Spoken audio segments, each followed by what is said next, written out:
Okay. Let's see what I got. So, I don't know. How's this working?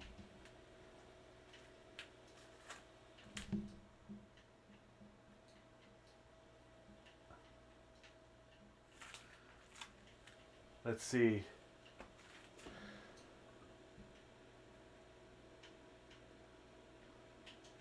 Stand by.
Okay. Well, I'm just waiting for some people to pop in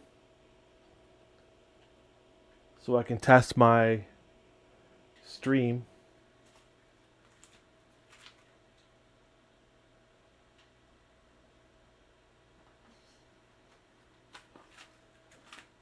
How's that audio, Matt? We good?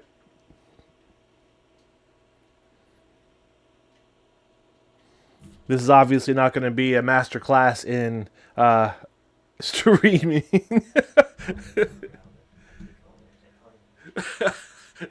If you saw this ridiculous mess I have here.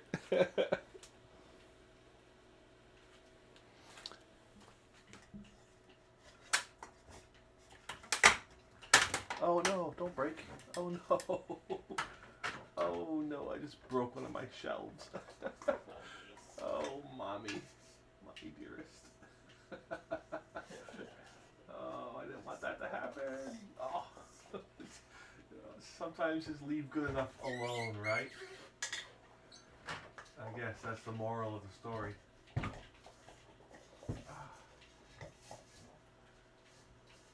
It's just gonna sit there.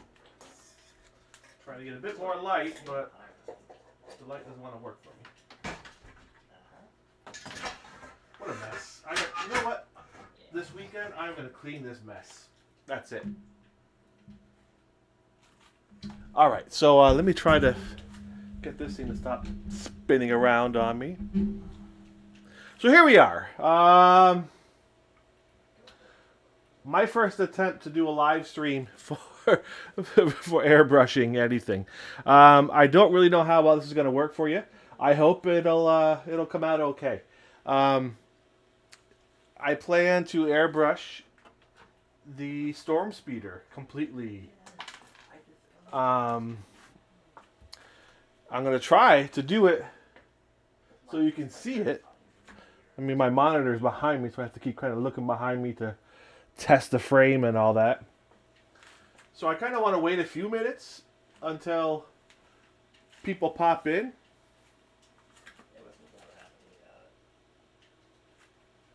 Hobby babes. Yes, I do. That is right. I'll have to look for some hobby babes. Speaking of hobby babe, no, that was just Twitch. So, as people start to pop into the chat and ask questions, Matt's going to relay the questions to me through Messenger.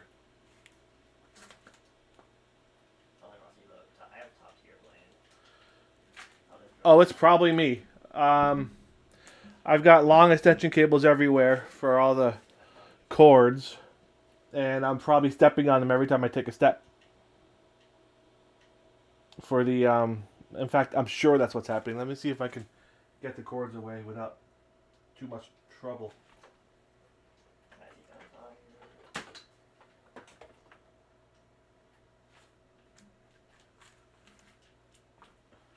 Cause the reason why I had to restart was that my son had stepped on the cord for hobby cam over here and jacked it up, so I had to reset it. Well, I'm gonna have to go with this.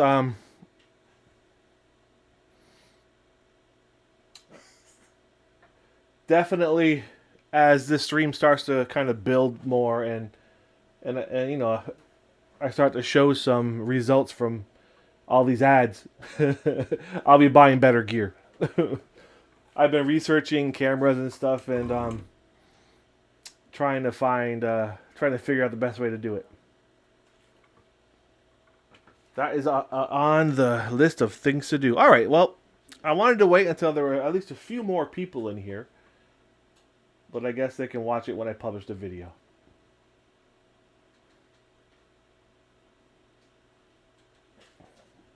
Did I hit my 120? Let's see.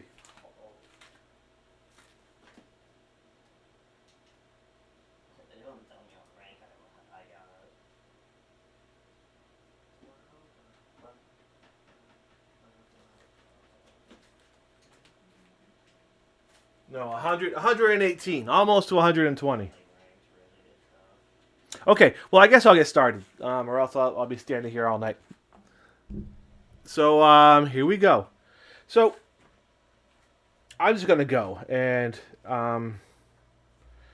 bear with me here. So, let's talk airbrush, right? Before I really begin with the whole painting process here.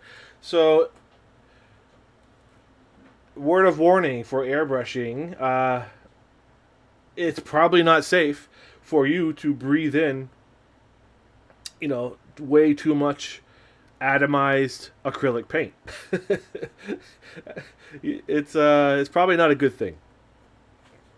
It might be non-toxic, but you know, it's not a good thing. So I have this hooded filter, this little box that has a fan in the back with a filter, and it sucks the fumes through the about an inch thick filter.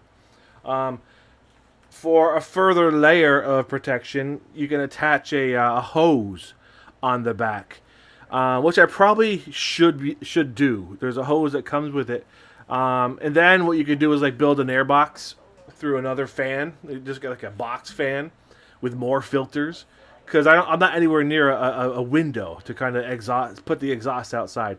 So ideally, what I should do is set up that hose to another handmade filter, just to stop from sending all this back into the atmosphere. My little workshop here. So, word of caution: this thing, you can find this thing on Amazon. I don't know what's it called. I don't know what it's called, but you can find this on Amazon for about $100. This also has a nice light. Now I'll turn it on for a second. Whoa, right? So nice and bright. I'm gonna turn it back off because it has the fan's kind of loud, and until I get started. So super handy little investment for you.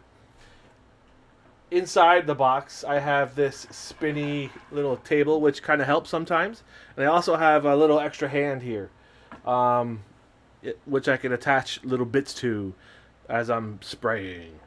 What else do I have here? Well, airbrush. I'm not touching any of the cameras to show anything, but I've got for my compressor, I use an Iwata. One of the best I could find. What's this called? I don't know the model number of it. You know, I'll try to come up with a list of these things, and I'll put them in the comments or something. It was very costly, not a cheap one, but I went for the best. Let's see if I can flip it on this side. No, it doesn't say. It was like a professional level one, because it really matters. If you're gonna do this, you can go and spend $75 at Michael's, you know, and get started. But you really should invest if you're doing this to a level where I'm doing it. Invest into the best tech you can. So having said that, I've tried a lot of airbrushes. And the one that I've decided is my favorite, which I just replaced actually, is this Velocity by Badger. Badger Velocity Renegade. Um, a lot of reasons why it's fantastic. For one, its control is better than anything I've tried with the other ones. I've tried this Grex kind of pistol style one. I have a couple of other Badger ones. I have a Iwata, which was really a very top of the line airbrush, which is comparable to this, but not as good in my opinion. Um, in general, this just performs the best. I had dropped mine. I messed up the little protector here in the front. Can you see this stuff that I'm pointing to? Yeah, you can. Good enough. And it was just time for a replacement. So I just replaced that. My airbrush was like 120 bucks, and I installed into this a super fine detailed needle, which comes with the front part too, so I can paint my infantry with it. Um, no complaints whatsoever, and I will continue to buy this airbrush going forward. It's just that good. You can get a really nice close, fine application of the paint, but also you get a whole lot of gentle control over the paint coming out. It's got a multi-function suppressor, which means when you push down, the harder you push, the more paint comes, and as you pull back, the farther back you pull, the harder the spray. So it's got two functions of control for how much paint's coming out. When I airbrush, I keep my compressor on a low setting, because I don't want to be blasting paint through. I use airbrush paints mostly. GW, Citadel Color, Air, Vallejo Air. It comes pre-mixed, but if I have to mix my own, like when I use my Cote d'Armes paint for my blood red, here's a pot right here. Boop. So when I use this stuff, I mix it 50-50 into a dropper pot with just airbrush medium, and I put a little bit of airbrush flow improver in there as well, a drop or two, and shake it up good. So I get my little dropper pots. There's like I have a ball bearing in there too. So this airbrush is fantastic. I'll show you in a bit. So as far as paints, the GW ones are actually really good. This Mephiston red is without a doubt the best base red in any paint I've tried. It's my go-to base for all of my reds. Mephiston red, and I use the Air. Honestly, when I'm painting by hand, when I'm doing detailing, I'll use airbrush paint as well, only because it's already thinned out. I don't have to mess with it too much. And then, like I said, the Cote d'Armes for the blood red. Cote d'Armes is the company that used to make the paint for Games Workshop, and when Games Workshop converted to the more modern names of their paints and the modern colors, and they switched from blood red to Evil Sun's Scarlet, that allowed Cote d'Armes to continue to make that paint and then sell it as their own.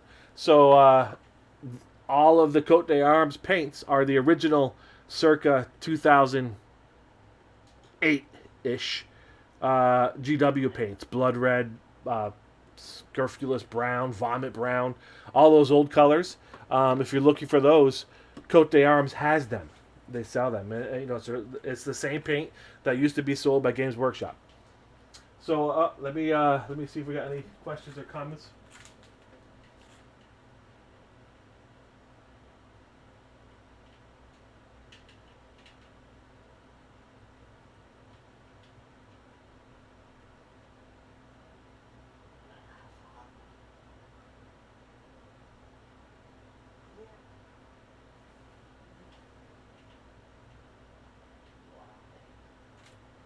Oh yeah, just checking the chat now. Yeah, I know. I did my little show yesterday on the leaks, and it's sad. It's a sad day. Dreadnought wakes. Yeah, sad. Anyway, I don't want to think about it. So well, I guess so. I'm gonna start airbrushing here. Let me see if I can get the cord to my microphone out of the way. I'm stepping on it. Yeah, I should take a picture of this mess that I have in front of me. It's actually making me feel weird. This wreck. I've got wires everywhere. I went and I bought extension cords for my equipment so that I can run it over here to the airbrush station. Um, and it's just a mess. And I had to rig up a whole new tripod system for the microphone. I had to dig out an old tripod. So, without further ado, let's talk about airbrushing. So, I use something called color modulation, which is a skill that I learned from my old friend John Steining. I've mentioned him a couple times, and it's worth mentioning because John is just a amazing award-winning painter, and he's also what's the word I could use? A technician, I guess, when it comes to this. An engineer. He's a paint engineer because he looks at it from a and scientific method, and that's the way he approaches it with precision and analysis. So he taught me this color modulation technique that I use when I paint. I'm gonna hold my dreadnought here. We'll see if I can show what I got going on. What about if I go here? Oh yeah, that's better. So you can see uh, the color modulation going on. Let me find a pointer here. Something to put. How about a Q-tip? Oh, no, I have a piece of stick. So you can see what color modulation is happening right here. Start from an edge and go from light to dark. Then the next edge, do it again, right? So here, light to dark. On the edge, light to dark. And then, so then kind of keep repeating the same pattern, light to dark, and reversing it in certain areas. There's no real rhyme or reason. I do whatever looks good. So right here, light to dark, light to dark. Yeah. So when I paint, right here, look. So like here at the top of this part of the frame of the armor, light to dark goes from top to bottom. Then over here, it goes from bottom to top. So you're reversing the color modulation, creating this kind of shadowed look here where the edges meet.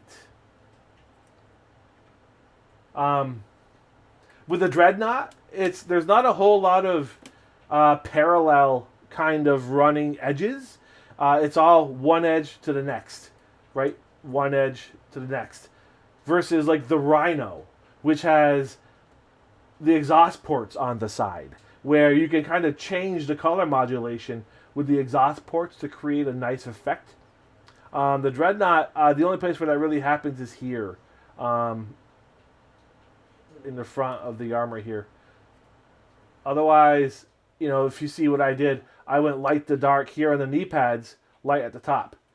Then at the leg guards from the bottom to the top. So light to dark, bottom to top, light to dark, top to bottom. So to do that, I actually paint in reverse.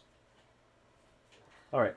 So when I paint with the airbrush, what I do is I aim the edge that I'm actually painting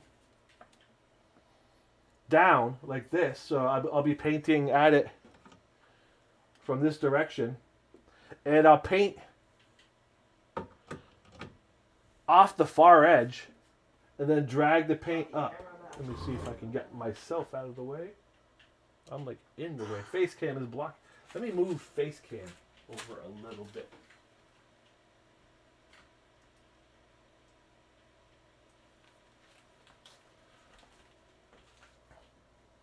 Right, so I'll paint from the bottom and I'll drag it up towards the top. So it's already black. So here's going to be the light edge, and you'll see me just kind of fade it up to black. That'll be the whole first shade of red.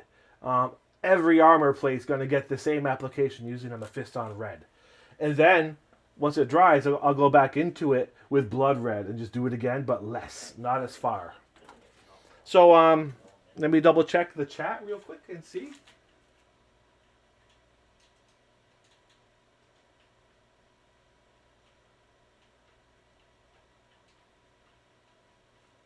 Yeah, clock tower. Yeah, so basically, yeah, there's no rhyme or reason to how I really do it. Basically, every other panel, I go from light to dark and just kind of switch it up where they would meet. Um, and you get those hard lines of shading, which would happen if the sun's shining down on an edge, right? It'll kind of illuminate here, but then this part would be in shadow again. And usually when I paint the armor plates, I'll paint them so that the uh, the bottom of the armor plate closest to the ground is lighter than the top. In general, that's what I aim for. So, how do I do this? I use index cards. I use the cards to mask out the surfaces that I'm painting. This is going to be really hard to show. I only have two hands and like one little clip. I'm going to try and make this happen. So bear with me on this. I should be able to demonstrate this at least once on all these armor plates. So looking at my speeder, I'm going to start with the front. And you can see where he has these great little armor plates. So I'm going to put my card right in here. I'm going to start right here on the bottom of this plate and light to dark on the front two plates. Then I'll put my card up here and do it again. Then I'll put the card up here and do it again. So you're going to see 3 panels of color modulation right there. This bigger one here, I'll do just the whole bottom right up to here. Then again, I'll put the card here to protect the edge. Then I'll spray up to here. And then I'm going to go from there, work my way around all the way to the back. Doing this color modulation. Let's see, will this thing hold?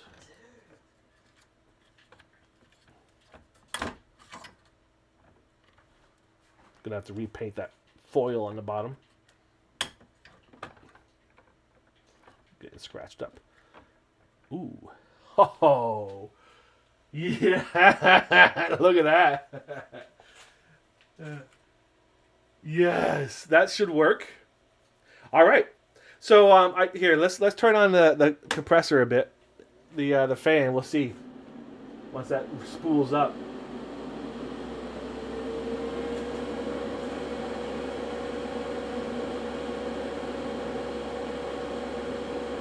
Yeah, firstborn, anything is going away. Just accept it and let's move on. We can't do anything about it. We're doing it. Okay, so I'm going to start. So here's, again, my airbrush. Now, if you're looking to buy yourself an airbrush, you don't have to go with the Velocity Renegade. I recommend it, but you know the Badger Patriot is also a really nice airbrush, more cost effective. Grex. This airbrush is different. It has a trigger style. What I have noticed that make these stand apart from the Iwata airbrush is that the Iwata is more difficult to clean. The Velocity and this Grex come apart real simple and make it easy to clean, which is the biggest part of airbrushing, keeping your airbrush clean, which I'll talk about when I get to that. So let's do some paint application, right? So this is my dropper pot with the fist on red. I threw it in here and I threw a little bit of flow improver in there, a couple of drops, right with the whole pot, right? That just helps it from drying inside the nozzle.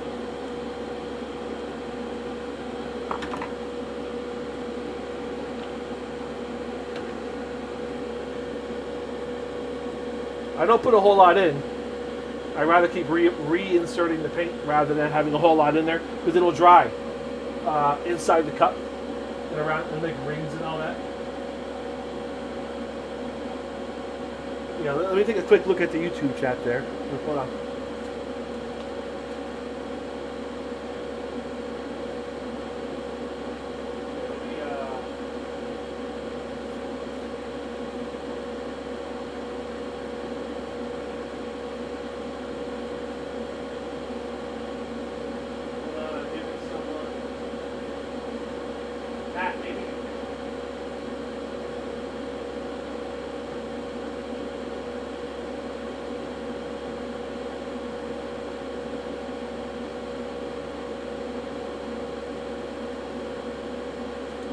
Matt, maybe you could periodically share the link to the Twitch stream for the YouTubers. So, okay. Well, I'm gonna just see what happens. I'm gonna try this. The card in. Don't really need to, but it just helps me see. So, you saw when I pulled the back hard, I got a big burst, and then look, I just pull real light on the trigger, and you get some nice control. The closer you are, the more fine your control is. You want to watch out for putting too much air through the brush, because then you get that spattering, which you don't want. I probably should have cleaned my brush. I think there's still some dry paint in there, but we're going to go for it. Can't really see. Let's see.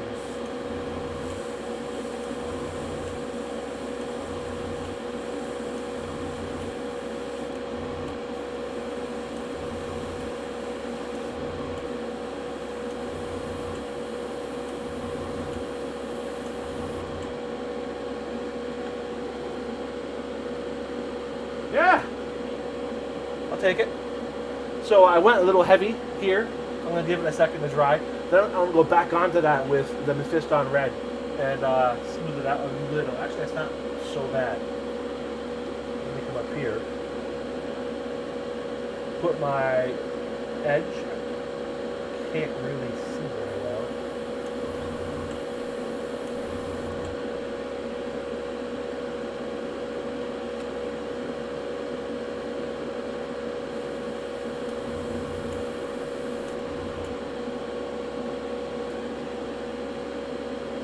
You see that?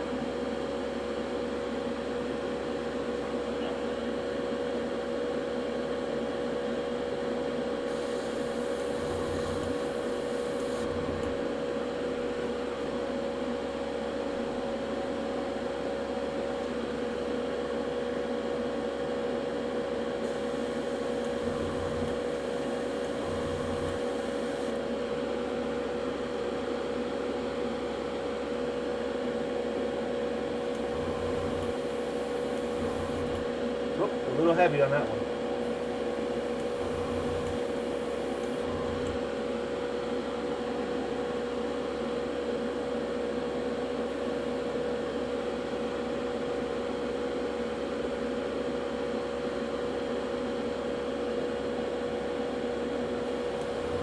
So I'm just kind of looking for areas and I'm hitting it.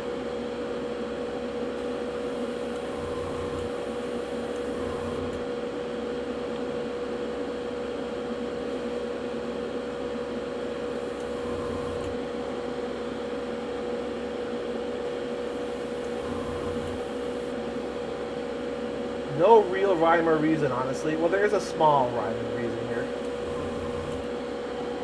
But really, it's just using the card to create an edge.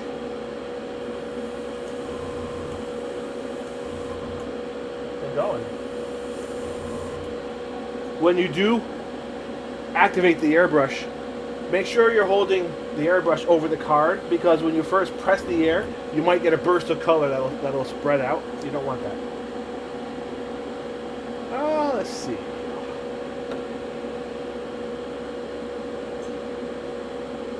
can see what I'm doing here.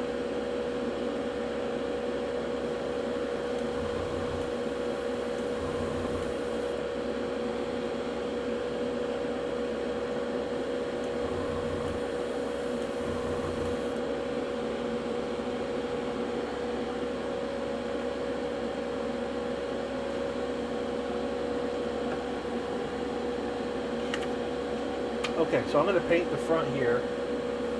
Oh, see, I just kind of sprayed onto the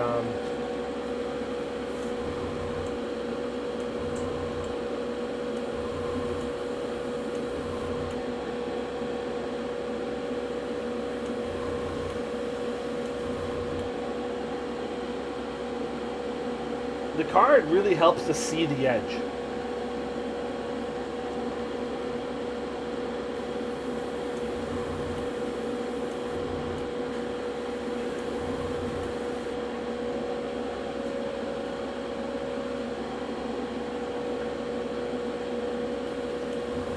I tend to go with a less is more approach when I paint.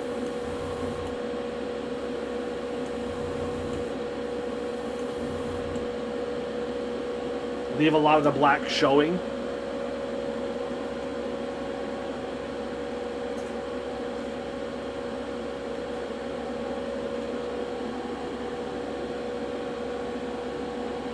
Not so bad, really, considering that I'm doing this from like 2 feet away.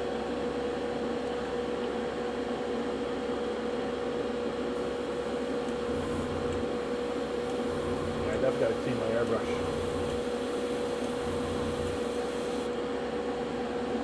I'm going to come back over here and reapply in some of the spots.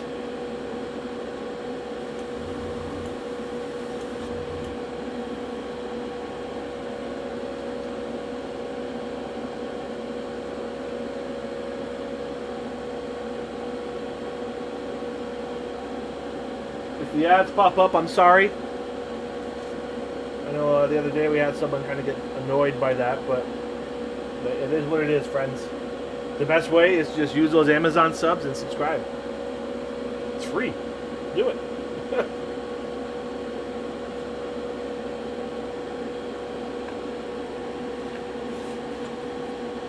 Alright, I'm going to hold off just a little bit before tackling the sides. I want to bring the angle down a bit.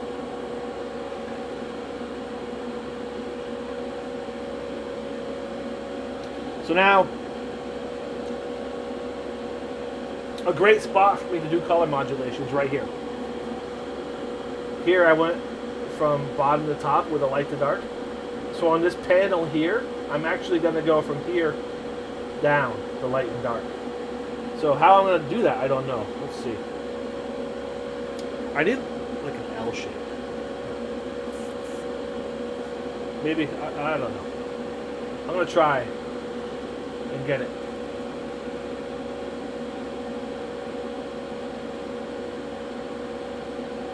Let's see if I can get my card in here. Protect the edge. There we go.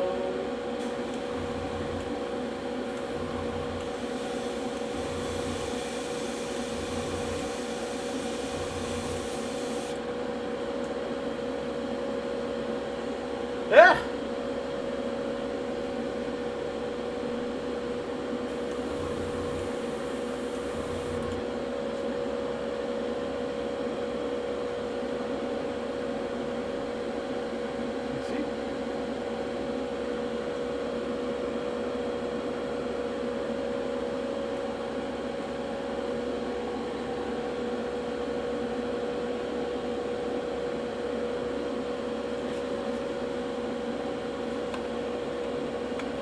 Forgive the arms if I'm in the way here.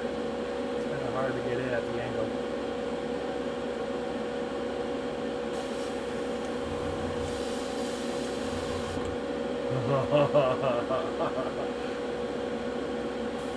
Sometimes you just get lucky, get like the perfect hit.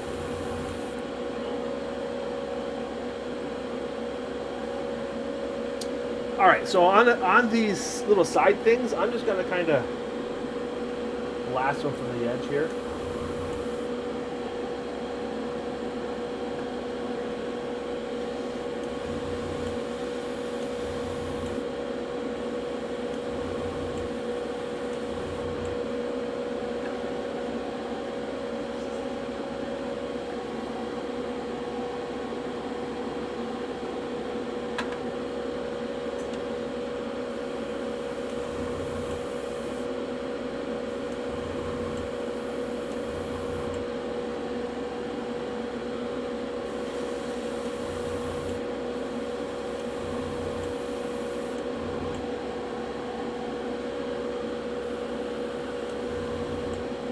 There's a rounded edge here on camera.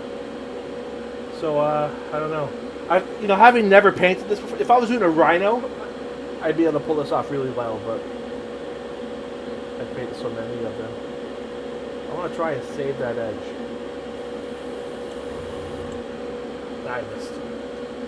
Sometimes it's just hard.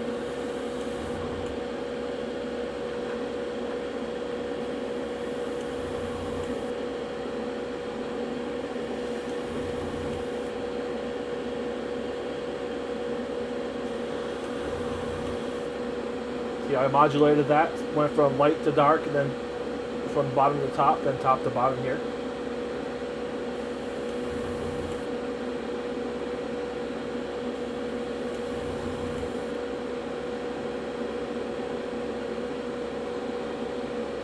I don't really worry so much about the undersides of anything. It just kind of stays black.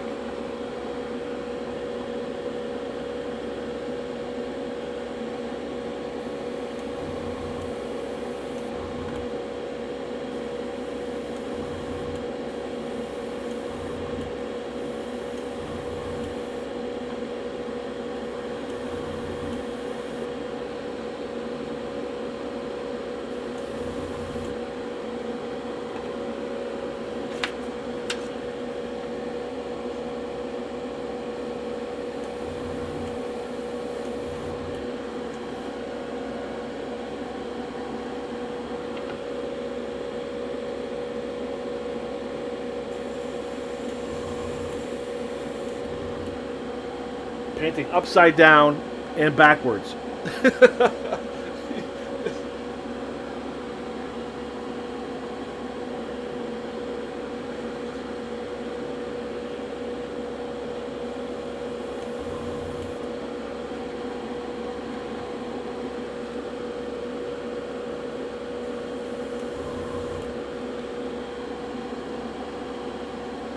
But it's really just those hard edges that kind of sell it, you know?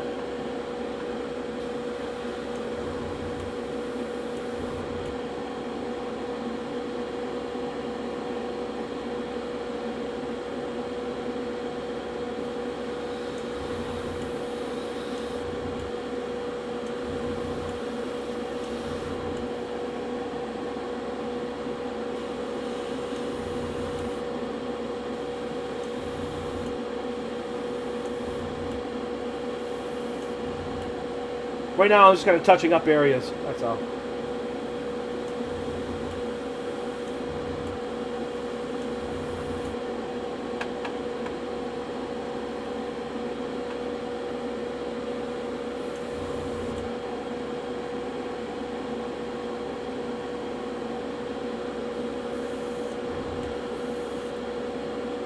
Not gonna get too crazy down here on the bottom.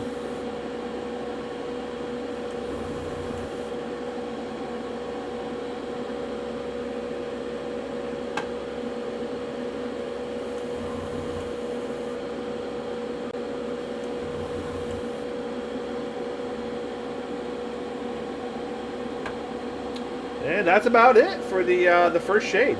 Now I'm going to clean my airbrush. It's drying up inside. So when I do that, I have two bottles here. I have one with water and one with airbrush cleaner. So first I'll just start by running water into it.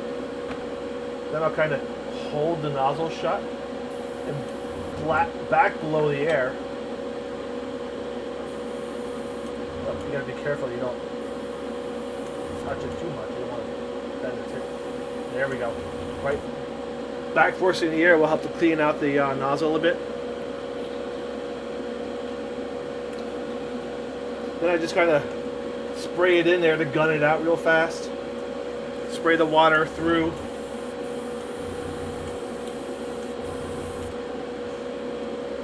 I'll get a Q-tip. Clean out the line from the inside.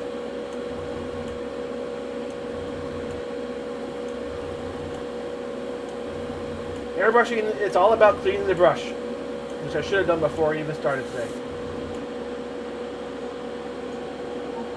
I should have pulled it apart. See how the water just kind of clouded up? There's still a lot of paint inside there.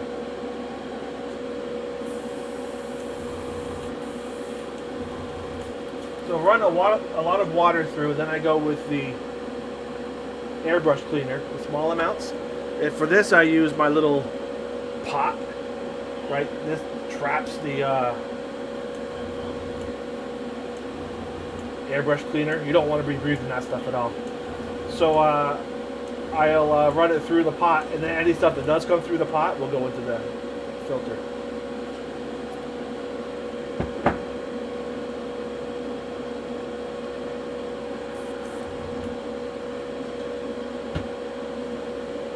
And someone had mentioned a mask. Yeah, a mask would help as well. I also have a couple of ventilators. I'll show you those. Right now I'm just kind of blasting a bunch of airbrush cleaner through.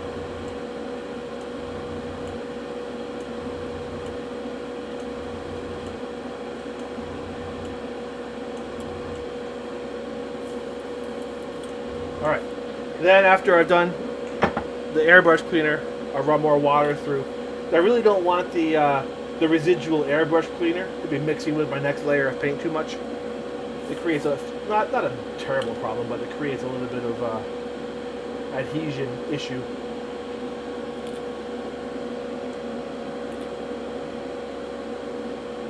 Yeah, now if you can see, the color is pretty clear.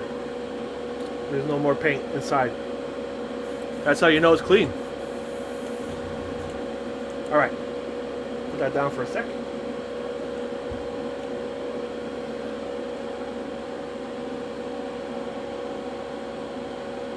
Better down here, I guess, huh? Let me check the chat real fast for any comments.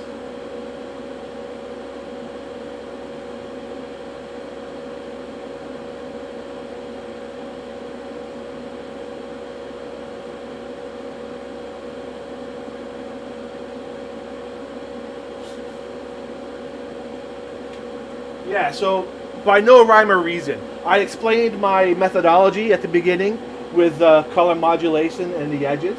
But then afterwards, when that stopped mattering and I did all the surfaces that mattered, then I just started with no rhyme or reason, which means it's just a figure of speech for no real plan, right? Then I just started kind of hitting other edges that didn't really matter so much anymore. Like the ones underneath here, the back side here, underneath here. Right? So they didn't matter. So I was just kind of touching paint on it wherever I wanted to. And you had mentioned, yeah, that experience.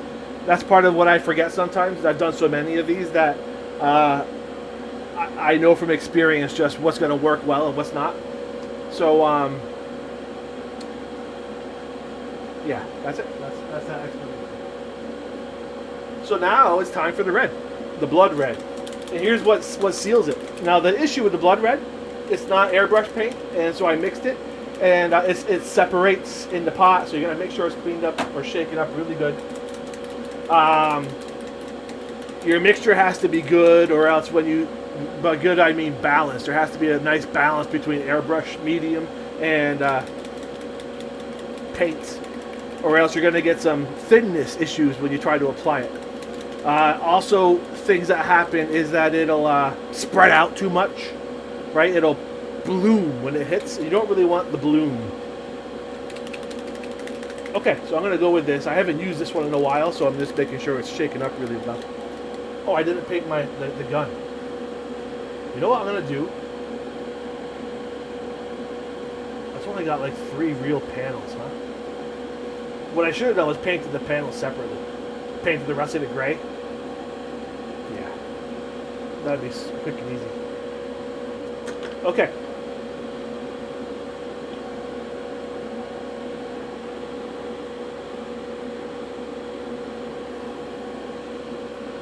So now putting it in, I'm going to blast some paint through real hard. Just kind of get it out.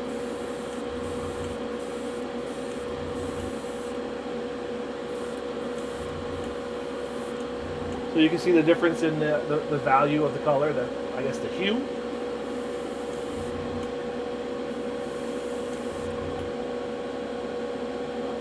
Here we go.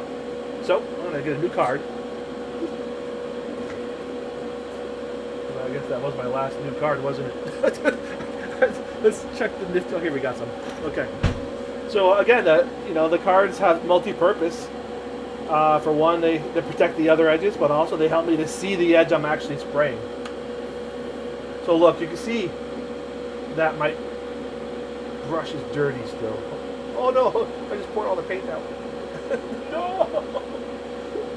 Let me get a paper towel. Hold on, stand by.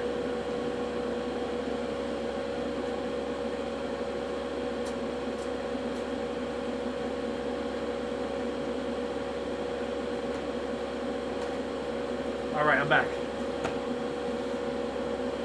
This paint is really thin. I'm a little hesitant to even paint with it. I'm going to go for it though. So what happens with the brush, this paintbrush, this airbrush, is that it's got these two prongs that protect the needle, but paint will kind of collect on that needle, those prongs, so that when you then blast again, it'll blast paint off those prongs.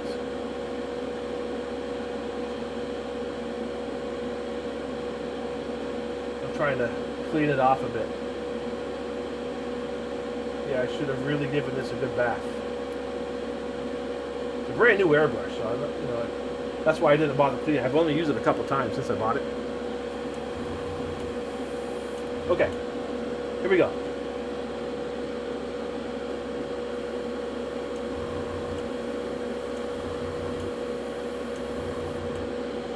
So the blood red is a real simple.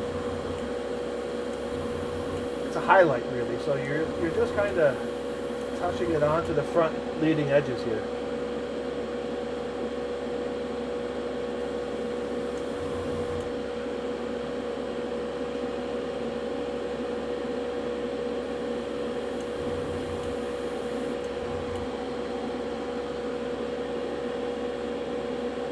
This is the magic color.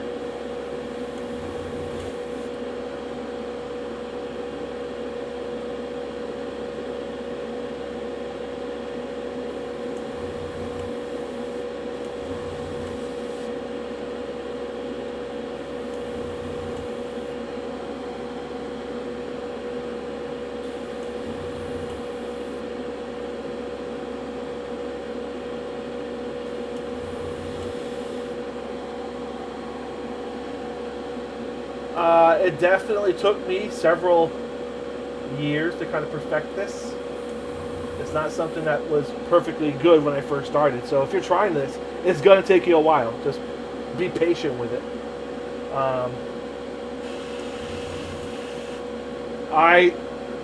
When I kind of mastered this, for what it's worth, I was painting my Eldar.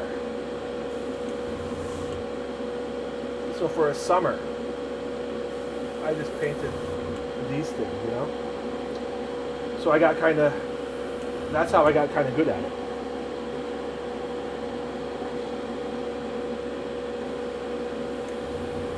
Painted all those Eldar.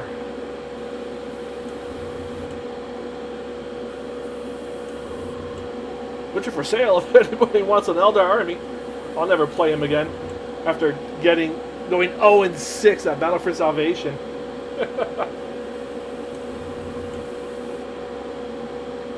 I'll never play that army again.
Oh, what the hell?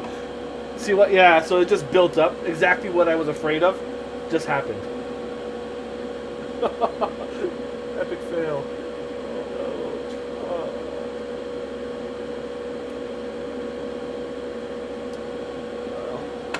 Paint had built up on those prongs and sprayed off all at once. One of the negatives of the Badger Renegade. Ugh.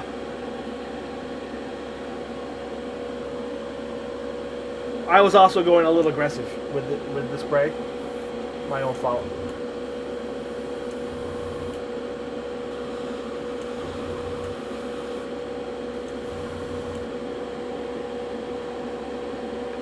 trying to be fancy and quick.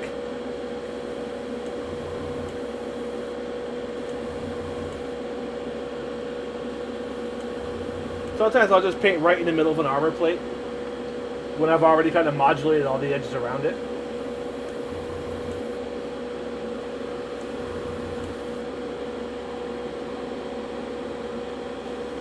And right now I'm back in no rhyme or reason mode. I'm just kind of touching edges that need a little red highlight.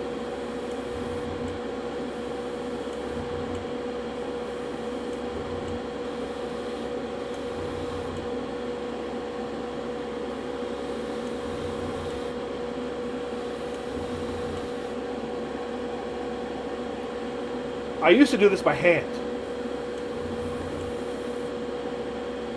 I did a whole mech army. Tanks, ball predators, auto las predators, rhinos, you name it. And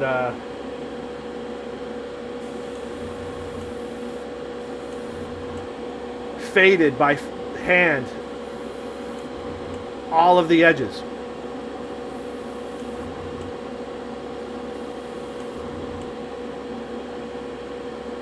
So right now I'm just looking for areas that need a little bit of highlight. And I'm just touching them real quick with the blood red.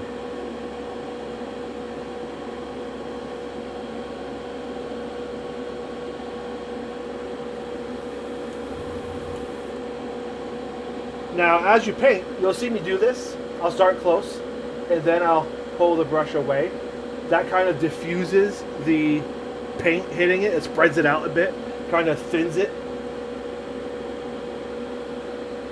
I want to get this bottom edge of that frame piece there.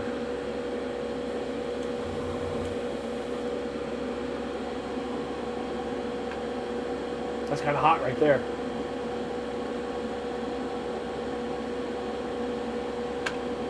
Upside down, get some of the bottom.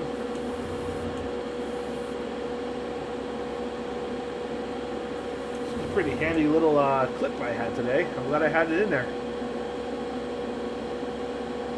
All right, and that's pretty much it. All right, well done, finished. So obviously I'm not going to be able to finish this, but let me clean the brush first. And I'm done with the red.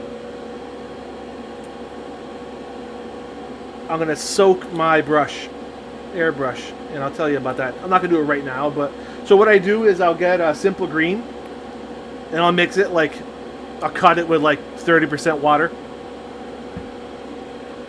And I'll just soak the whole airbrush overnight in the simple green. Maybe not too long though. I don't know. The simple green will also take the finish off the airbrush over time. Yeah, it's just filthy there. The whole nozzle with prawns. It's like there's a. I'm gonna file it down. So it's like on those two teeth there. There's like an edge that sticks up and catches the paint. So what I'm going to do is file that down with a nail file and smooth it out to try to keep that from catching that paint so that it builds up on those prongs and then bursts through at once.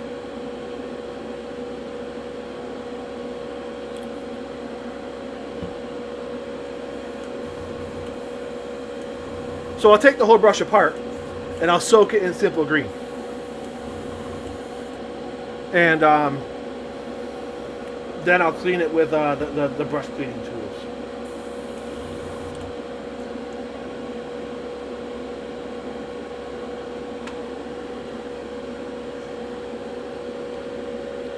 Now I'm sure there's a ton of guys doing this way better. This is how I've done it. This may or may not be the best way, but I can promise you that I get results from it.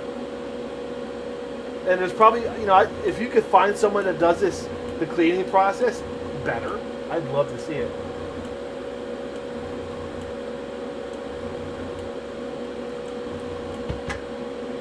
Because this is the tedious part of airbrushing. The maintenance part. Keeping it clean.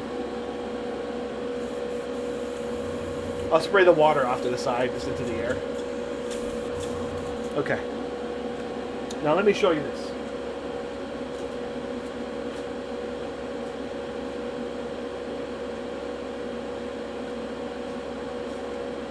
So, I'll check chat in a second. Let me make this little point. Well, let me check before I move on to this.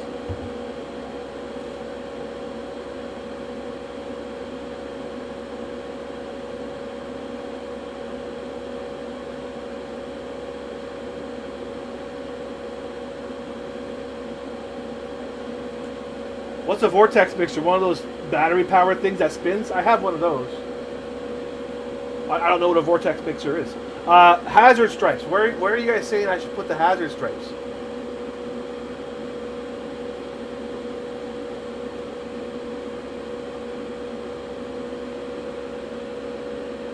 Not right now.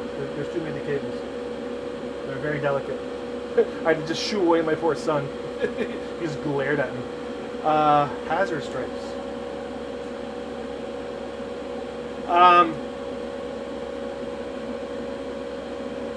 Oh, the gun. Oh, yeah. So, ooh, hazard stripe. Maybe checks. No checks. I haven't done checks since I did my Lamenters. Oh.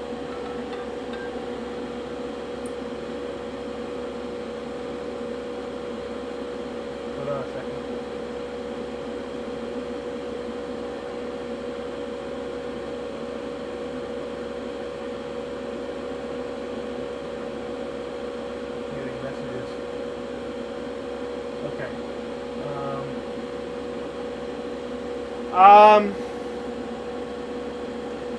Yeah, I'll do that.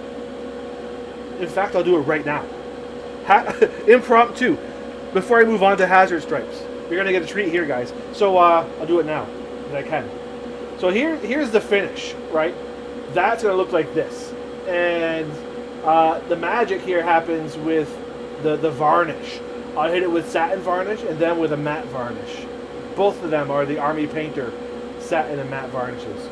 And the varnish really makes the light to dark transitions kind of chewy, it really sells the thickness and the smoothness of it. I was playing with battle damage on this one.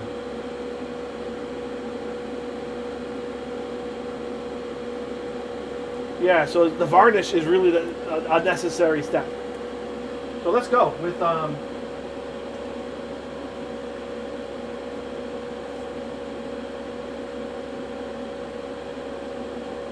yeah. Okay, so yellow. A little two for one, huh? Yellow. I happen to have it here in easy reach. So I'm not going to do the second layer because it has to totally dry. Maybe I'll get it in. We'll see. So I use two colors for my yellow. Golden brown, Vallejo Model Air, golden brown, and Vallejo Game Air, moon yellow. Really, it doesn't matter too much. Moon yellow is a bright yellow versus a darker yellow like Averland Sunset or whatever. Let's see. I have another yellow here to show you to show a difference. Oh, and then grab the brown. Right? Is there a difference? Not really. Not that I can really see too much of. Your eyes are probably better than mine. But I go with the moon yellow because I like the brightness of it. So,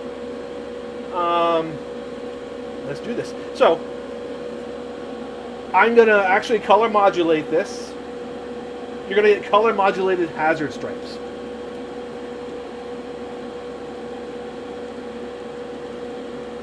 Okay. I'm going to take my boy here off the...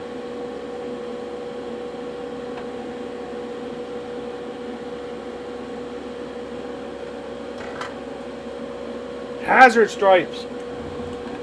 Let me attach him.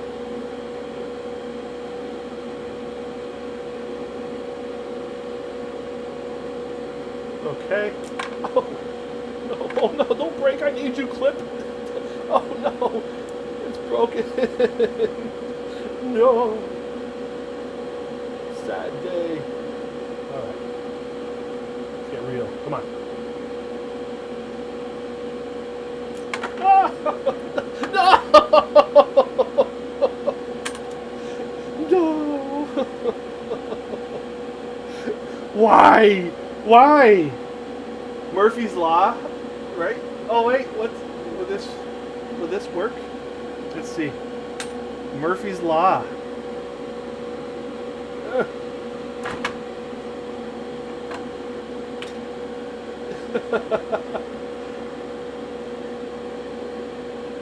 Okay, I need some pliers.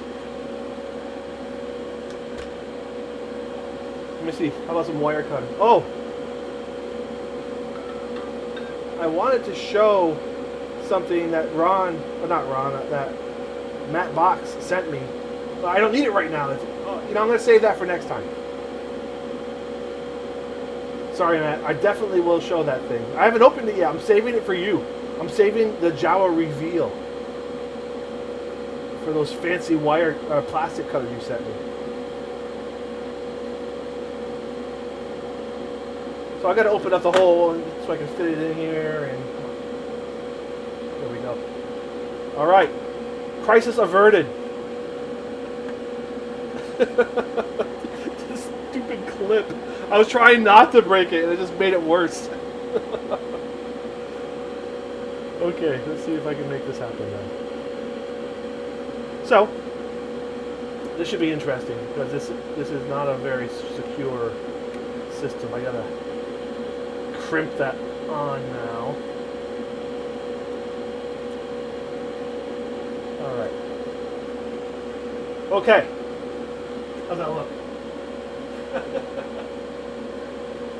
Wrestling with airbrush parts.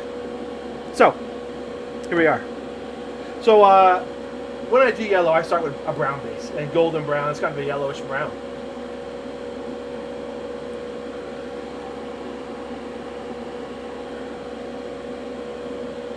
And again, I didn't clean this yet. I'm going to regret this because it's going to spurt. But let's see if I can pull it off. See that? How it just kind of flowered out. Right now, I'm going to blast some paint through it. Yeah, definitely got to clean it because it's just spurting. Yeah, no, that's good. See? All right, we're going to go with it.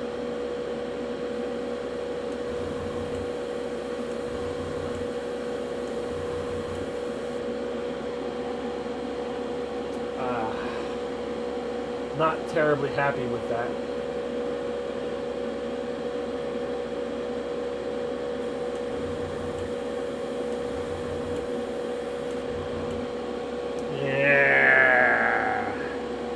Yeah, it's not coming out so great.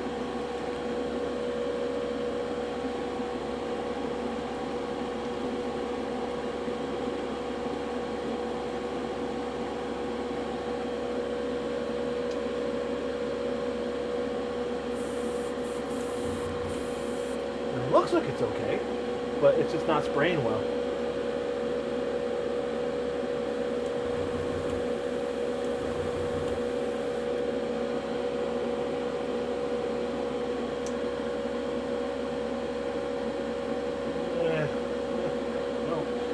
We're stuck in now. Let's try to make it happen, right?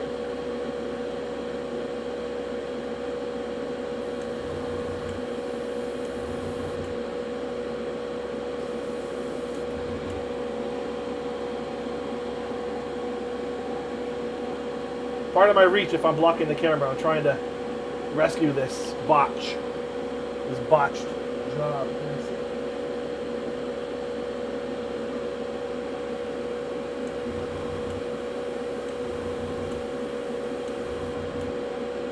Yeah, the paint's really thin.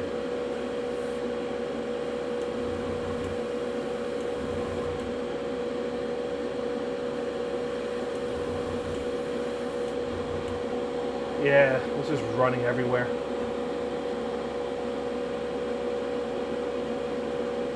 I might have to do a second blast. You know, I'll prime it again maybe. See if I can recover it.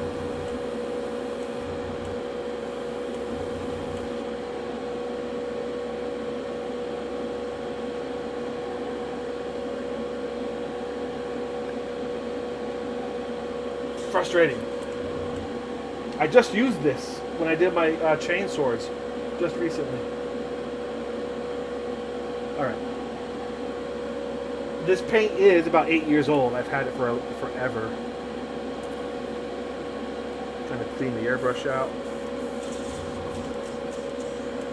It's really, really wet. I don't know why. Well, that just dry.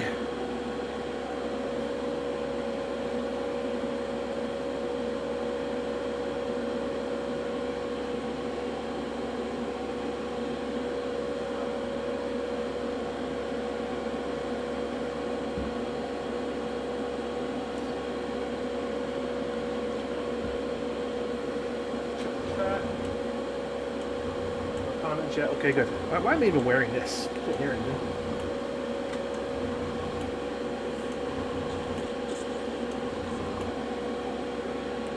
making my ears sweat. I can hear myself now. Whoa!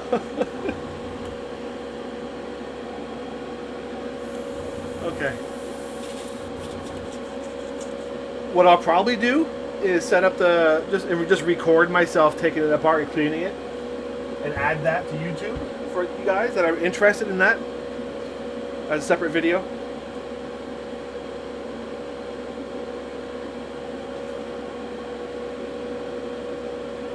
So I'm gonna try and save it with yellow. We'll see. I may or may not be able to. If I can't, I'll just prime it again. So the way I do this is I'll spray the whole thing yellow first, and then I'll once it dries, I'll varnish it, and then I'll put masking tape on for the hazard stripes, and then I'll paint it black with a gray highlight.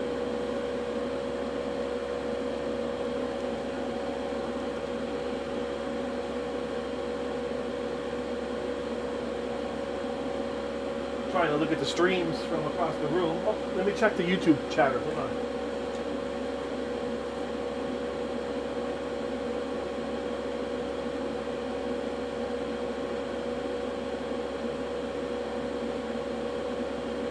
Oh, hi Zach.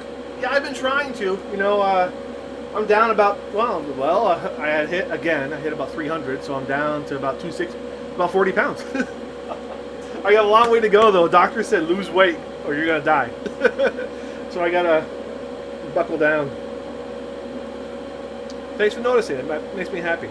Although probably in the last 10 days of summer, I probably gained back about 5 or 6 pounds.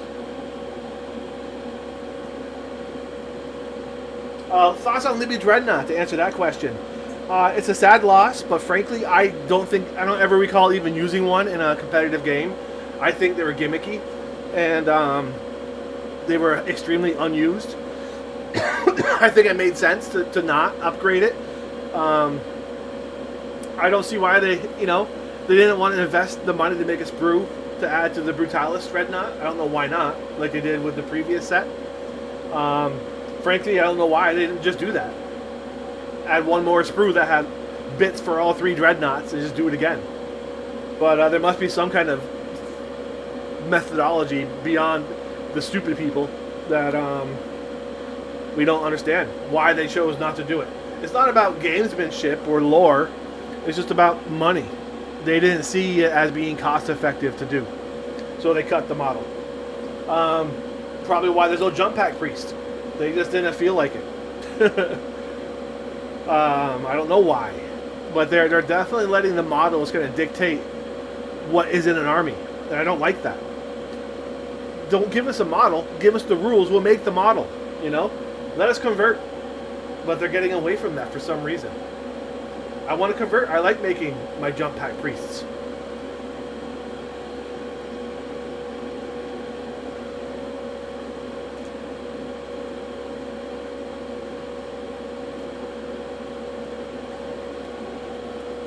Okay.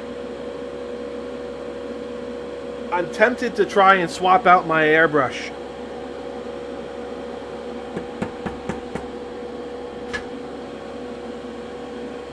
I think I cleaned this.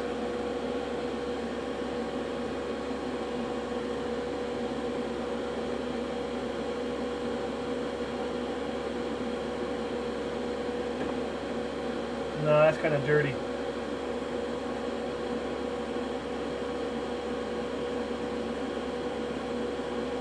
So, I know a lot of people did kind of like the Libby Dread, especially some of the less competitive players. And for you guys, it's a loss. I'm sorry for that.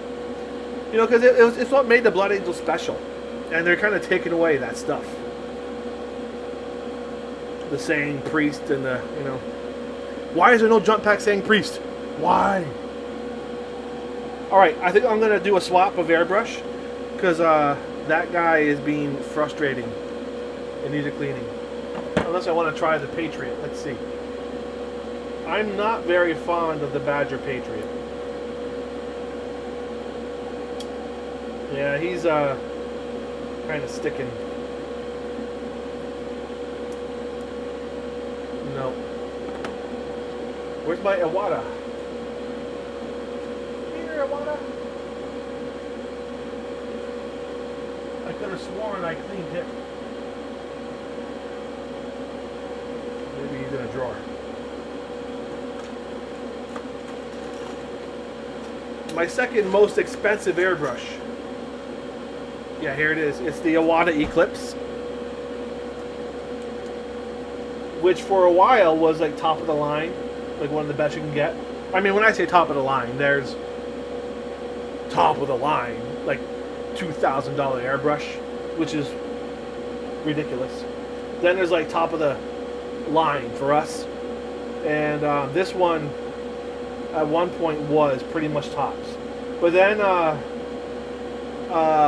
Badger and Grex kind of upped their game. All right, I'm going to try my Iwata. I think I did clean them out, and I'm going to go for it. So,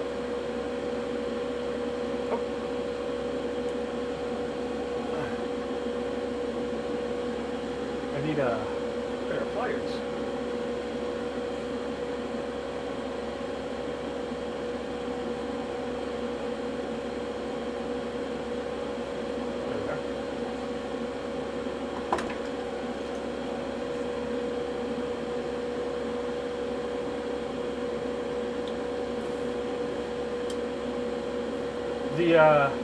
The Badger Renegade, it has a special adapter you have to get. The velocity, the attacher is a different design than all the other airbrushes. So to make it compatible with the Iwata, you have to get a special adapter for it. Alright, you're going to get clean.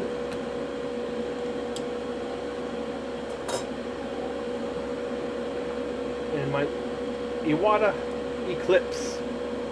This is the HP-CS. Charlie S. What is S? Sam? Charlie Sam? Nope.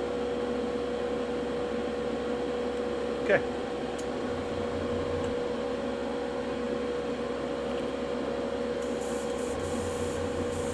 Ooh, she's flowing.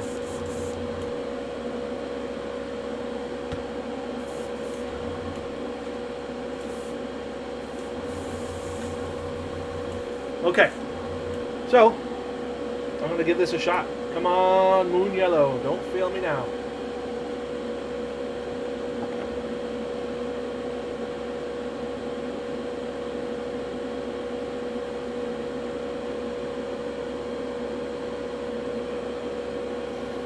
This is such a translucent color. I hope you can see this. By translucent, there's very little pigment in the color, and the pigment that's in there is super fine. So it doesn't, it applies so slow. You know, you got to be really patient with it. Oh, that looks nice though. Okay, here we go.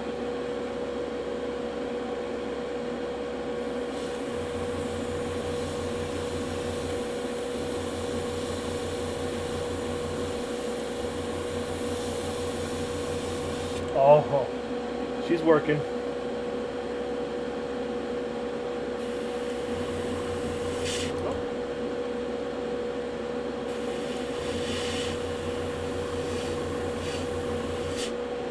So I'm kind of using my belly and my two hands and the clamp to do this. I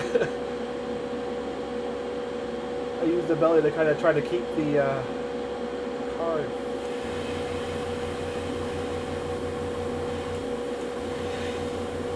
I can't see what I'm doing right now because I have glare. I'm just kind of doing it by feel. The light is shining and is creating glare. Whoa! Yeah! Right? Look at that! That's... Oh! Ah! Sometimes you surprise yourself. I did that blind.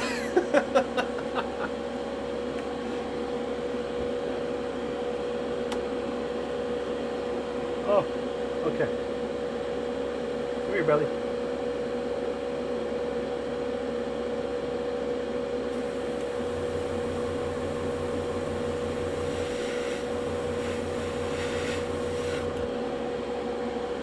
I pushed a little too hard that time.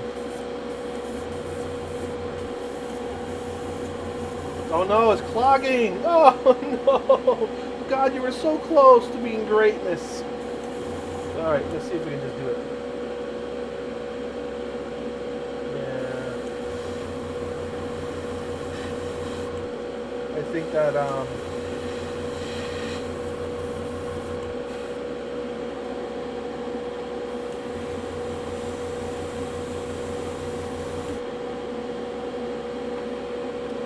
I think the Iwata might be on his last legs. Maybe I have to get a new spout or something, I don't know. I've kind of just not used it very much because I've been using the velocity so much.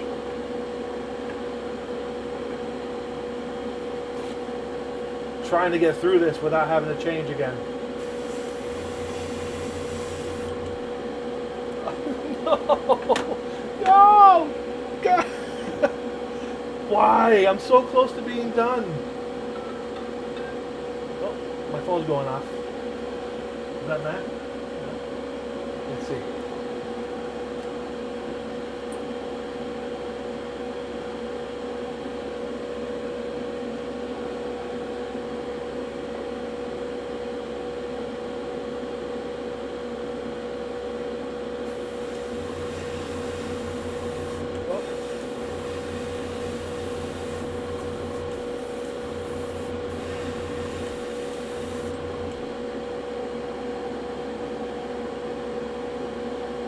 Ah, see, look.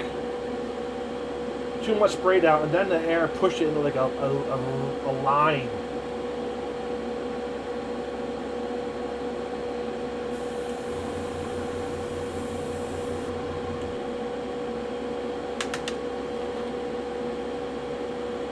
Yeah, this was a mistake.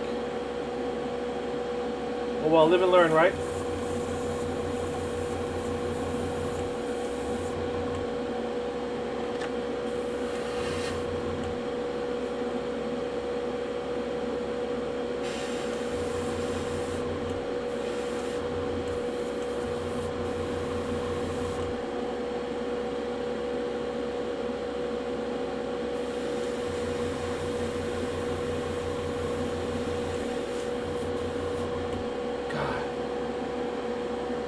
Sorry if I'm blocking. I'm just trying to rescue this process.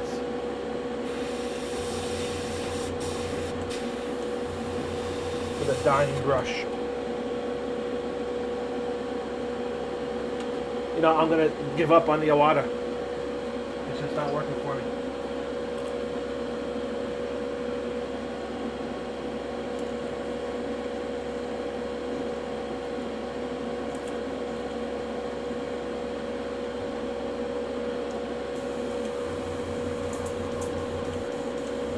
Yeah, she's clogging up. It's always been the biggest issue with the Iwata is that it clogs and it's really hard to get unclogged.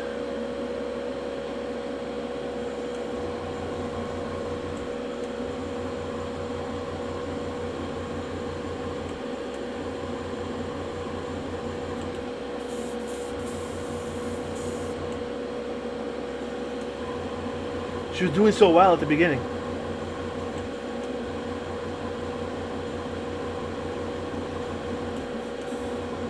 Maybe that yellow needs a little bit of flow improver in there.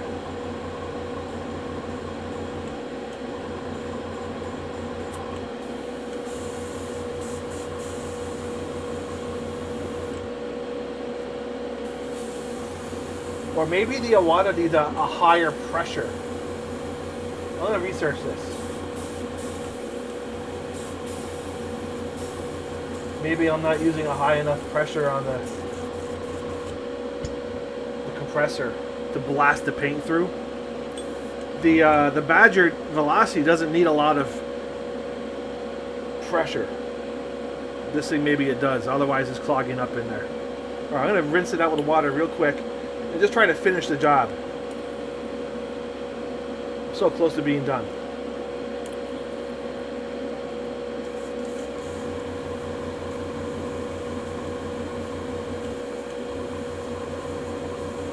No, there's something wrong.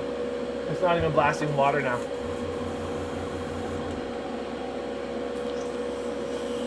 Oh, it's still filled with water. See? You see it? After all that work, there's still water in there.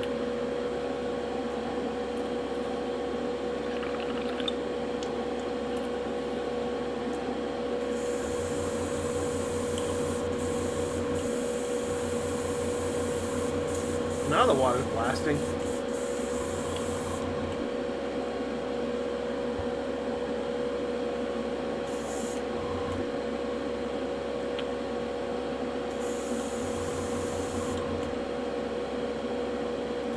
I don't want to switch the gun.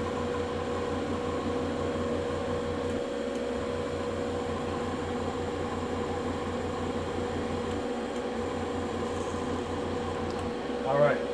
What do you think? Should I try the this one again, one last time, or swap it out?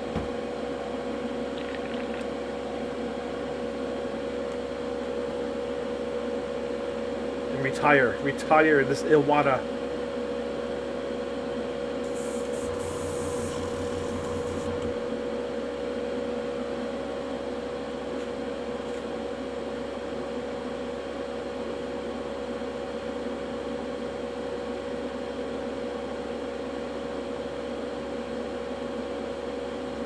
White paint is a hard thing to airbrush, and yeah, it likes to dry up and clog. Maybe it's because the pigment in the white paint is so thick, so big.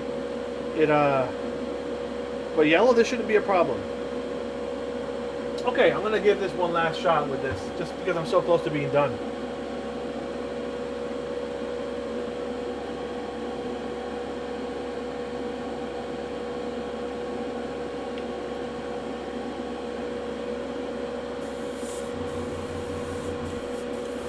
I wish it had just done its job and let me finish.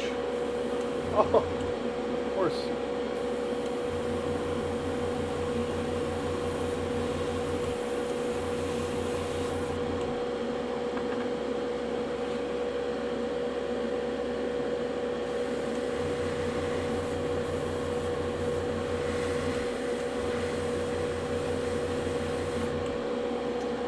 Yeah, well, she's not going to play well for me. Yeah, this airbrush is done.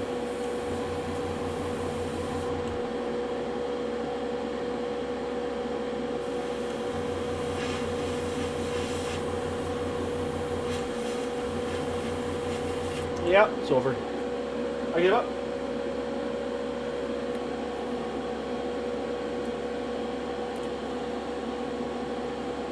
I will try the Grex real quick.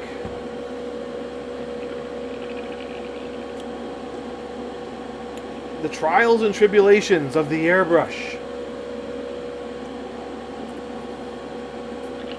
I'm gonna pull this thing apart again and clean it. I thought I had it good and clean.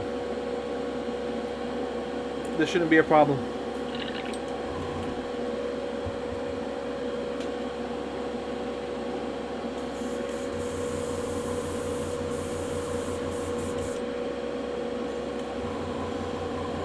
But yeah, I definitely, this is how I do my the assault helmets for my Blood Angels. chain swords. Golden brown, then yellow. Moon yellow.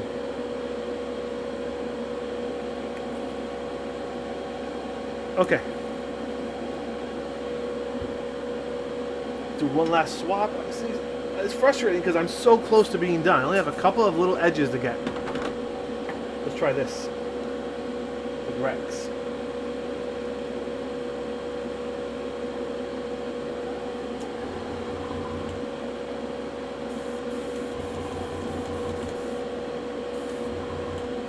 This thing is unforgiving.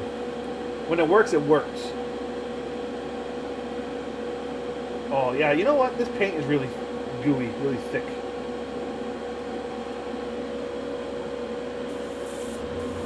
Okay.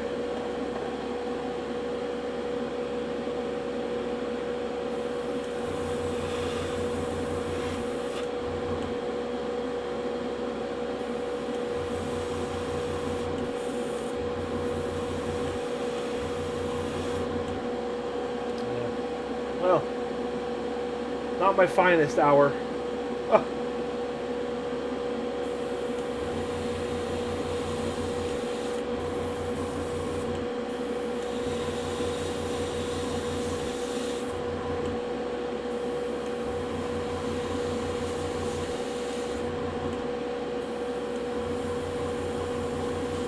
See, now I'm just kind of showing off a bit.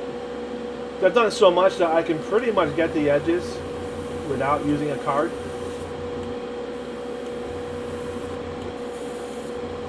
They're still flowing.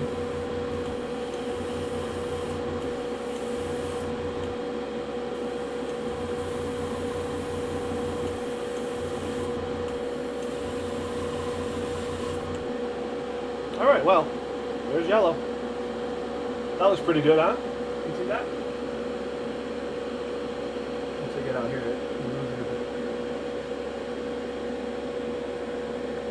anyway.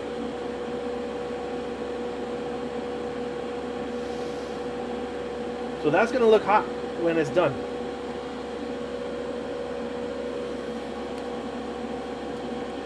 The Grex for the win.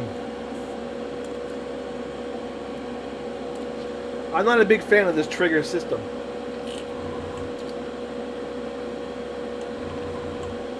I find it's more difficult to control it. But the Grex is extraordinarily easy to clean, which is probably its best point. Of the three that I have here, it pops open real easy. And you can get in there with the airbrush cleaning brushes. All right, so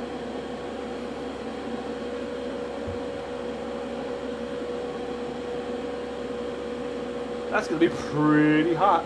So now to finish this, I'm going to hand paint all of the rest of the structure with gray, and then I'll do it with my non-metallic gray.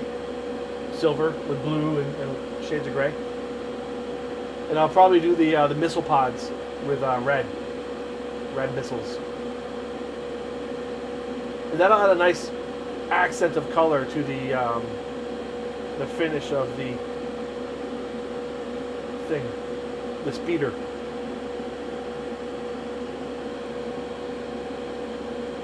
I wish I had just done the armor separately.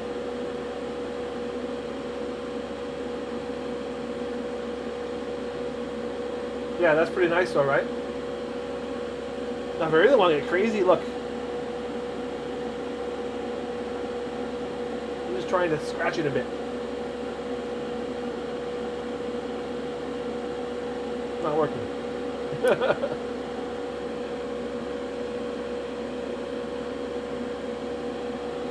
Scratch it up. You want me to go? You want me to try and do the masking tape on it? What time we got? 8:30.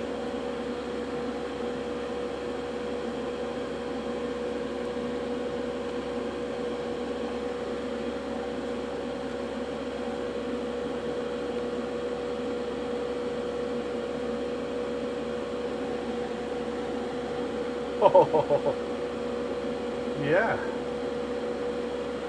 Let me show you the base.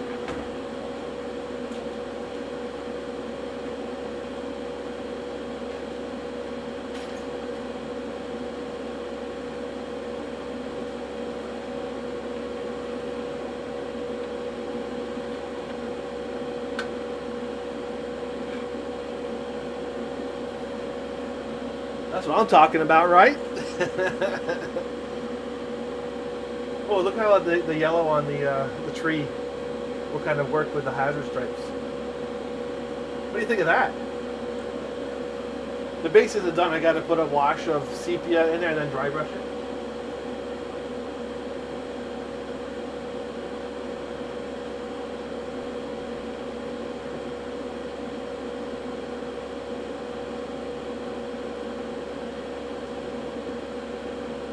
I'll check that out. I know I have things like that here and there. I have one, like a little dial. I bet you it's right here in my drawer.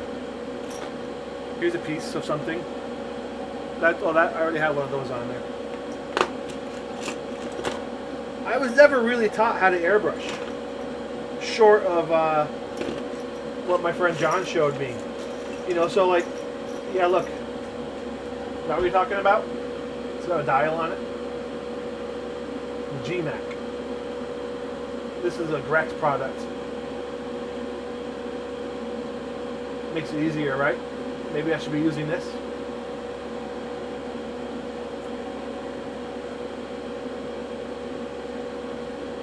You know, look at it. Well, I got time. I might as well keep on going.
I can't find my sepia. I don't know where it went, so I'm going to use Agrax Earth Shade.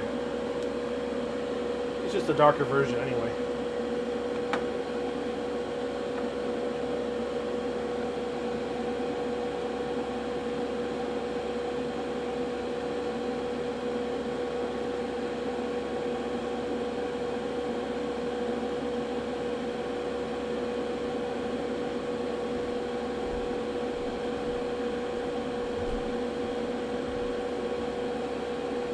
It's going to take a little while with this brush. Do I have a better brush? Oh, I do.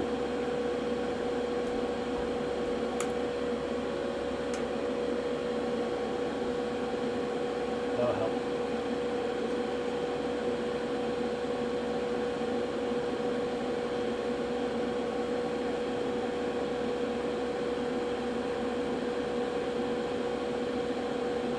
So the point here is you're just shading in all the cracks. I used a Grelin Badlands on this, which I'm pretty sure they're 86ing. They have two versions of each of the three colors. One is like a flatter kind of cracked earth, and one's more chunky. In this case, the Grelin Badlands was more chunky, And I'm not sure. I use a Grelin Earth on all my infantry to get a flat kind of cracked ground. But honestly, it's stupid expensive. And I probably bought my last. I won a best painted at a tournament, and I got like $50. So I used it to buy up all the last bit of their Grelin Earth. I think they're discontinuing it anyway.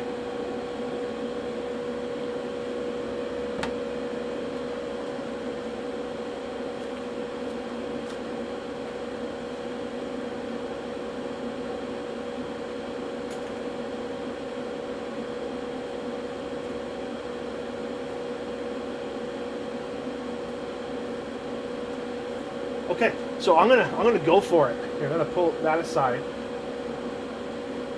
and my little speeder, give me the thing, and I'm gonna. I don't really mind when the paint sticks to the tape because it creates a nice kind of weathered look.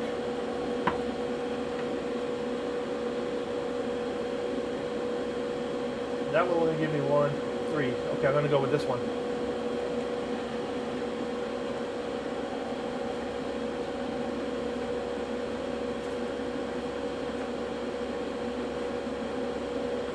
I'm going to try and make this happen right now. I'm going to find the end. That was easy.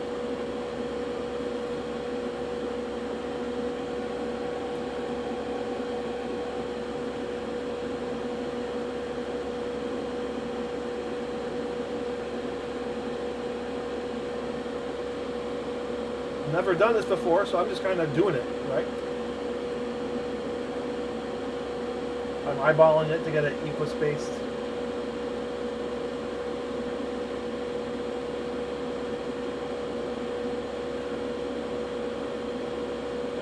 You guys are seeing the process happen in real time.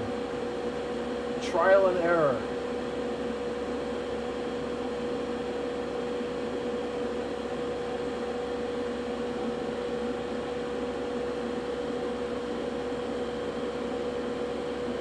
Eyeballing this with precision. It's going to be a little screwy. Come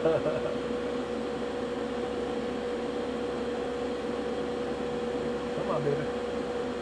Light my fire, Jim.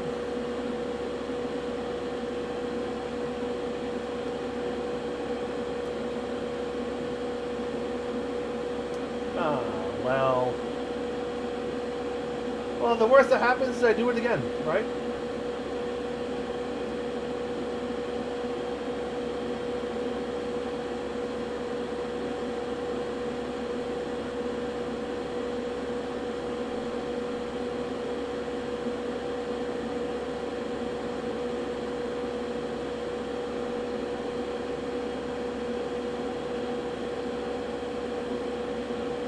Oh, that's too much.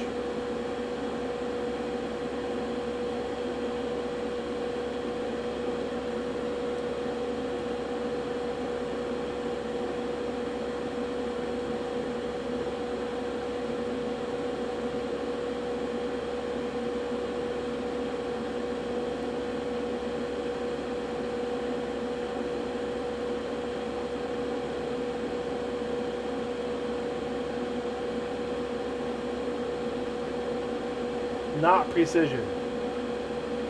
I will probably end up having to do it again. Since I don't ever really intend to put this model into a competition for painting anyway, maybe not. Not everything has to be a golden demon, right?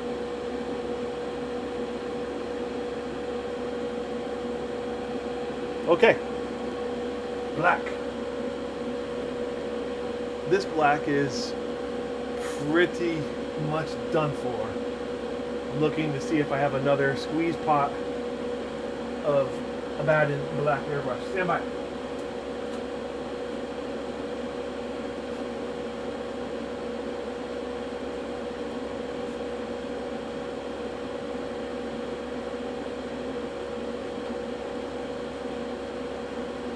I do. I have it right here.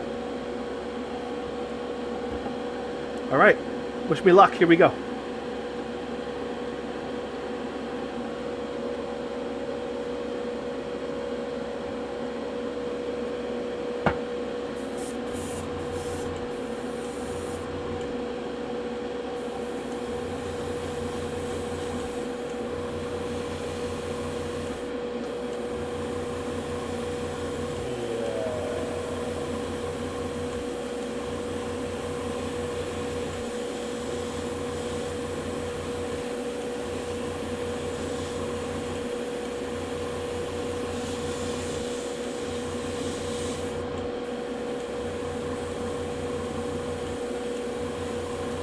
This brush is super sensitive to the air.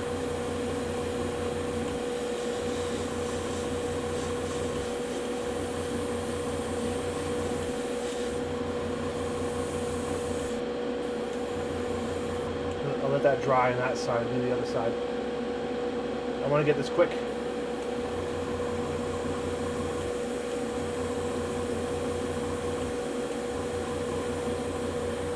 Going real slow, letting it build up slow.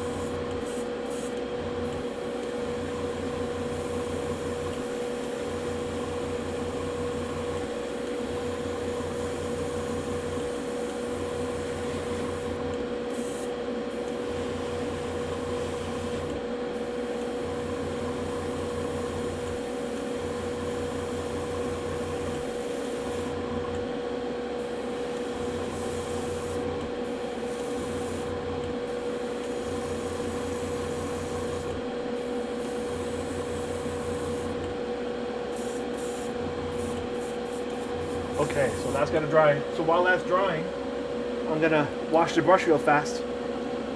I'm gonna give it a gray highlight. Dawnstone, Citadel, GW is my first gray. I'm gonna just eyeball this. I'm not gonna use the card. I'm just gonna blast it from the edge.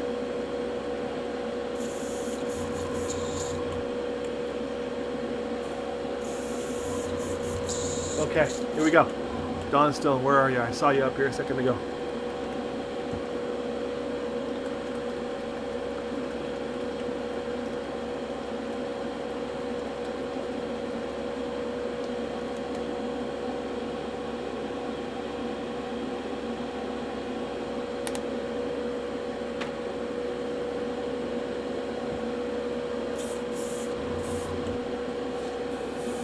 Okay.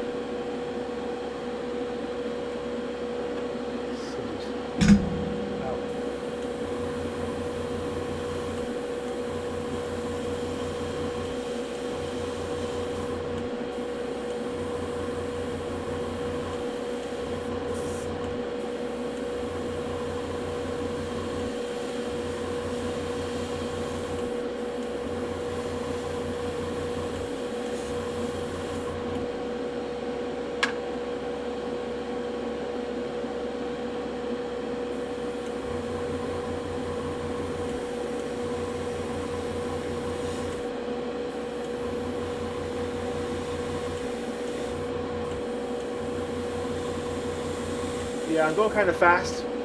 I'm rushing it. The highlight's not really coming out all that well. It's kind of spraying. And it's rough. We'll see how the finished piece looks though. It might be okay.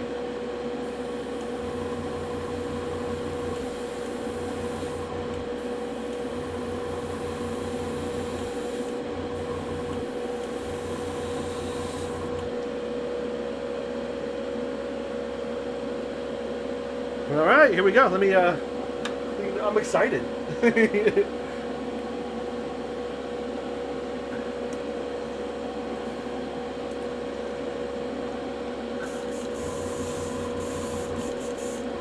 Yeah, my airbrushes are in rough shape. I need all new gear.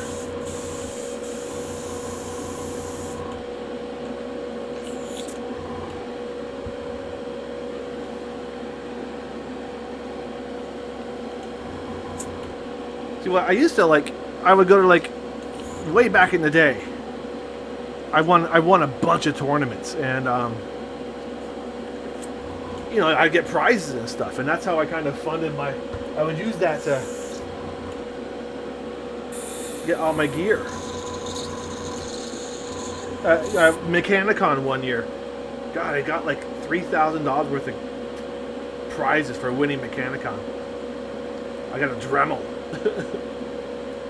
All right. Okay.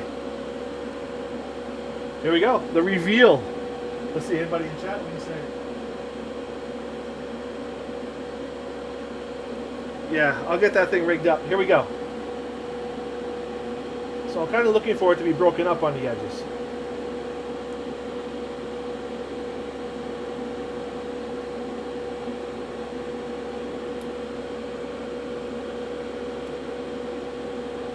It's really stuck in there.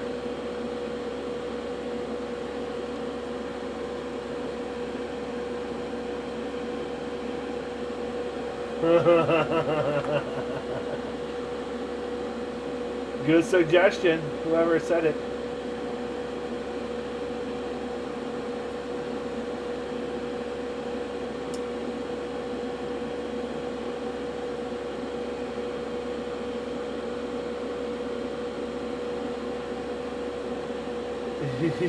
Can you see it? How's it look? It's on the stream. Right. Let's see.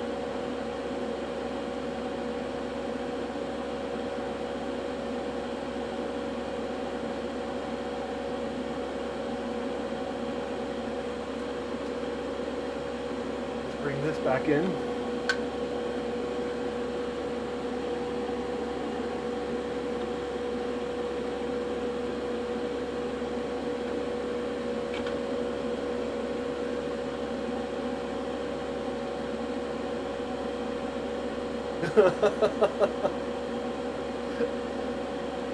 Right, right.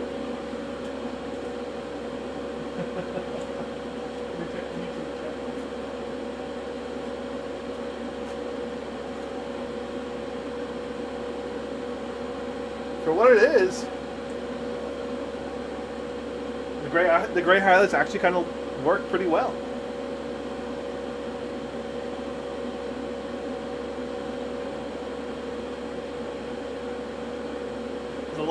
A lot of work cleaning airbrushes mid spray.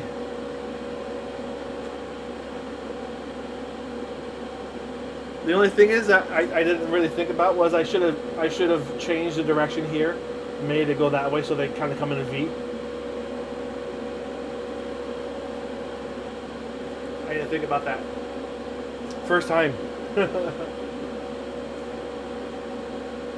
I'm pretty happy. Okay, so next steps. So, oh yeah, hold on, stand by.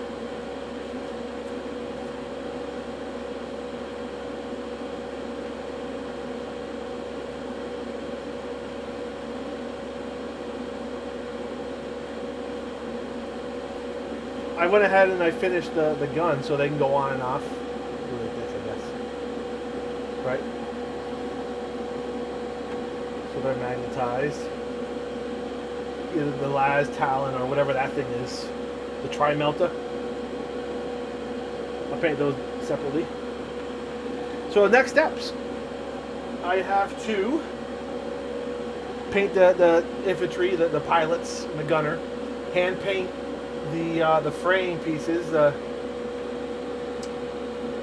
these things, whatever they're called, the anti-grav, the engine parts, these things, the railings, and so I'll do all that off cam. I'll get all the hand painting, the color blocking done and laid in, and then I'll come in on next Thursday's stream and finish it up. Decals. Yeah.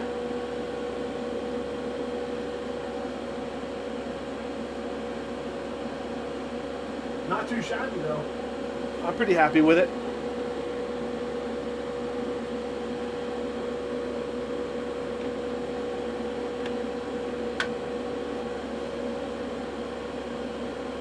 I'm pretty happy. It looks pretty good.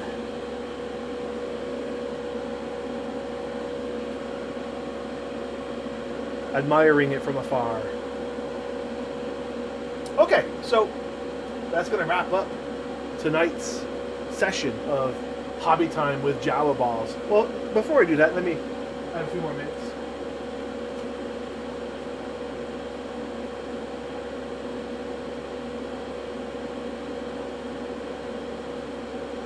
Just to kind of commentate a bit, I've been working on my Death Company.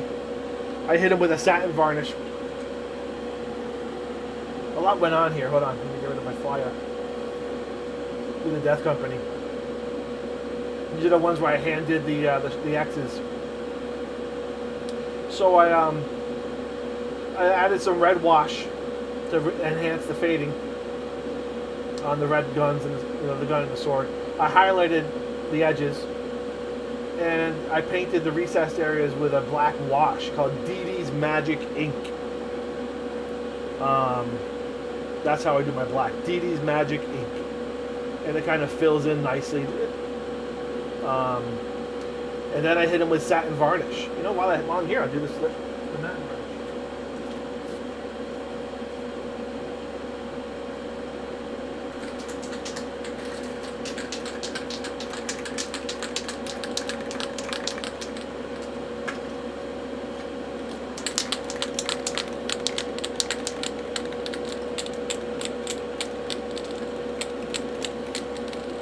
So the satin varnish gives them a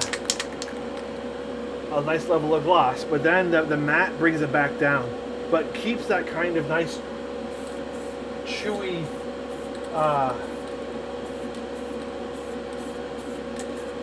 luster that I like.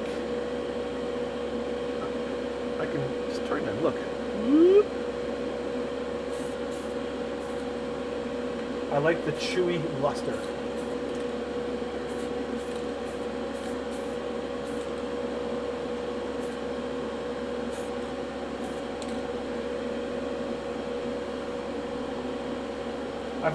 I reused old bases. I pulled the bases off my Thunderhammer Death Company squad, and I gave it to these guys because that squad is just dead, gone. If anybody, you know what I'll do next stream, I'll do a little giveaway, and if you're interested, all subscribers to my channel will have a chance to win it. The 5 Death Company Thunderhammer dudes I have. So if you have that Amazon sub, hit it up. I will give that away to one of you guys.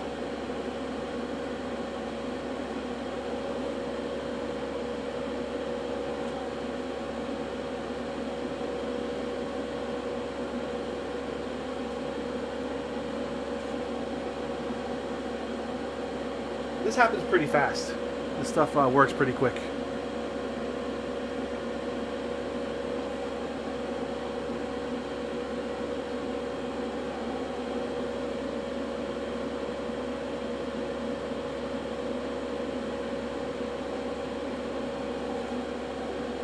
Five Firstborn Thunderhammer Death Company.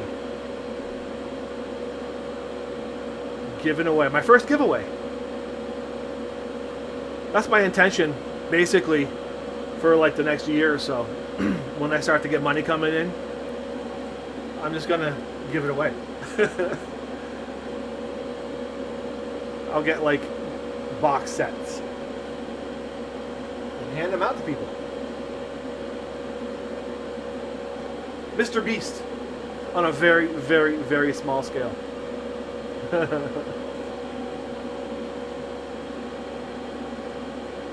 All right, well, that's going to wrap it up for today. These guys are almost done. I just got to bring the shine down a bit. Hopefully that will set in. So, again, next week, tune in, 7 o'clock Eastern. And I will probably be close to finishing up the speeder.